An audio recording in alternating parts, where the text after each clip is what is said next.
मेरा नाम है हरिया, मैं काम करता हूँ बहुत बढ़िया, खाता हूँ खाना और रोज गाता हूँ गाना। अरे यार, आज तो बहुत देर हो गई। इस खतरनाक जंगल को देखकर तो मेरे हाथ पैर ठंडे हो गए हैं। अगर मैं वक्त पर गांव नहीं पहुंचा तो मालिक बहुत नाराज हो जाएंगे।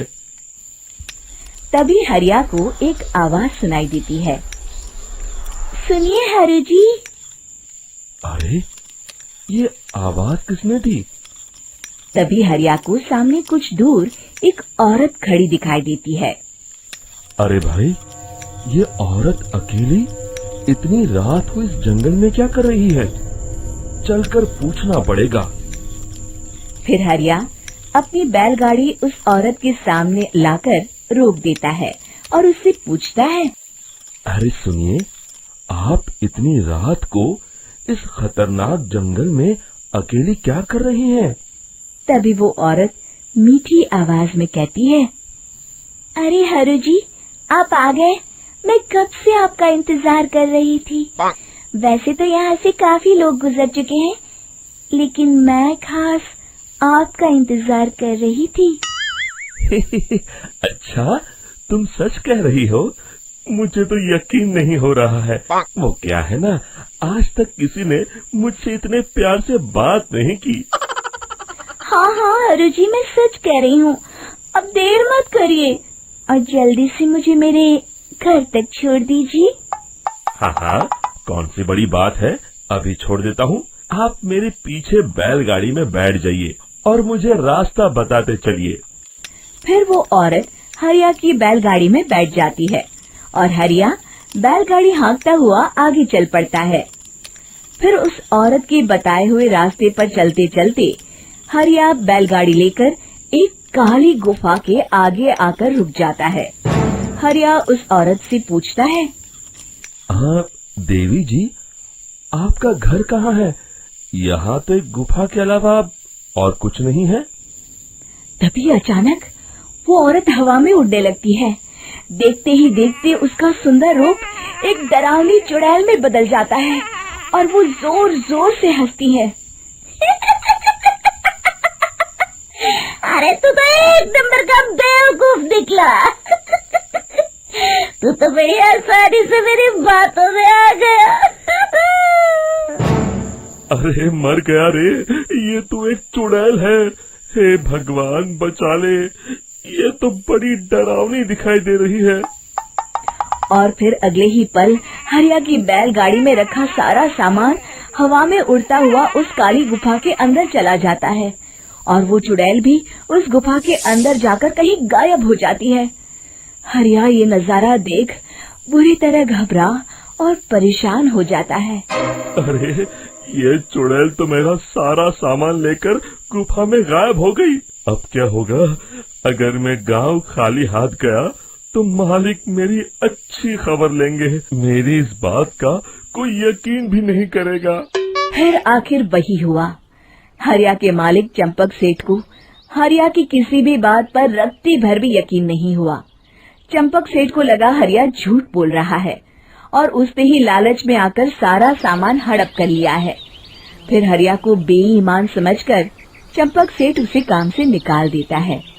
अगले दिन अपनी दुकान में परेशान बैठा चंपक सेठ गुस्से में बड़बड़ाता है। अरे, दुकान में तो सामान बिल्कुल भी नहीं है। अब मुझे ही शहर जाकर सामान लाना होगा। फिर वो अपनी बैलगाड़ी लेकर शहर चला जाता है। शहर से सामान लेकर जब चंपक सेठ वापस गांव लौट रहा होता है, तभी उसे एक आवाज सुनाई देती है। चंपक जी, ओ चंपक जी। अरे, ये तो कोई मेरा नाम लेकर मुझे पुकार रहा है। फिर उस रास्ते में वही औरत खड़ी दिखाई देती है।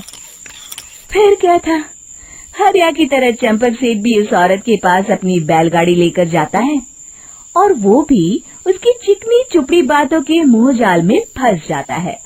फिर चुड़ैल उसे भी अपनी गुफा तक ले जाती है और उसका सारा सामान लेकर गुफा में गायब हो जाती है। बेचारा चंपक सेठ लाचार होकर खाली हाथ गांव लौट आता है। फिर ये उस जंगल में रोज की बात हो जाती है। जो कोई भी शहर से कुछ लेकर गांव की तरफ लौटता, वो चुड़ैल उसे बेवकूफ बनाकर उसका सारा सामान लेकर गुफा में गायब हो जाती। एक दिन हरिया एक लकड़हारे को उसी जंगल की तरफ जाते हुए देखता है। फिर हरिया उसे रोकते हुए कहता है, अरे भाई, क्यों अपनी मौत को दावत दे रहे हो? मेरी बात मानो, आगे जंगल में मत जाओ, वहाँ एक बड़ी भयानक चुड़ैल रहती है। लकड़हारा हरिया की बातों को नजरअंदाज करते हुए कहता है, अरे भाई, मुझे पहले ही बहुत देर हो चुकी है, मुझे जाने दो भाई। शाम तक लकड़ियाँ काट कर शहर के बाजार में बेचना है। तुम अपनी ये कहानी किसी फुर्सत में बैठे इंसान को सुनाओ, मैं तो चला। इतना कहकर लकड़हारा वहाँ से आगे जंगल की तरफ चला जाता है। फिर अगले दिन गांव के मुखिया के घर के बाहर बहुत सारे लोग जमा हो जाते हैं।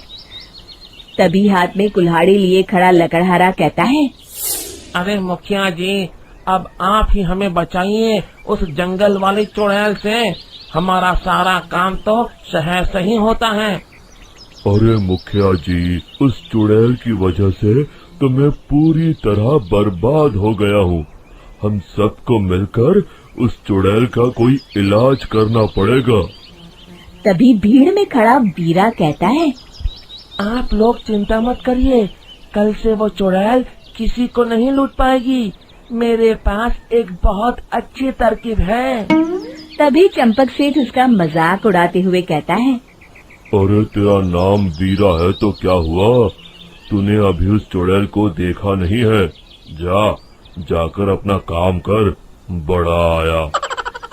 तब मुखिया जी कहते हैं, नहीं चंपक सेठ, मुझे लगता है हमें इस लड़के को एक मौका देना चाहिए। फिर सभी गांव वाले मुखिया जी की बातों से सहमत हो जाते हैं और वीरा शाम को एक बैलगाड़ी में कुछ सामान लादकर उस जंगल की ओर चल देता है। वीरा, ओ वीरा, कहाँ जा रहा है? तभी वीरा मुड़ के देखता है, वही चुड़ैल एक औरत के रूप में खड़ी है। अरे बहन जी, मैं आपको ही ढूंढ रहा था। देखिए, मैं आपके लिए क्या लाया हूँ। है? अरे वाह, तो खुद मेरे लिए इतना सामान लाया है। तू ही अकेला गांव में समझदार है। जरा देखो, मैं भी खोल के, बड़े भूख लगी है। जैसे ही चुड़ैल उस सामान पर से कपड़ा हटाती है, एक भगवान शिव की तेज रोशनी उसके अंदर मूर्ति से निकलती है और चुड़ैल अपने असली रूप में आकर जलने लगती है। अरे मैं जल रही हूँ, बचाओ! बचाओ! ओम नमः शिवाय, मर गई मैं! देखते ही देखते वो चुड़ैल राख के साथ उड़ जाती है और सभी गांव वाले भी वहां आ जाते हैं। शिक्षा बुराई पे सदा अच्छाई की ही जीत होती है।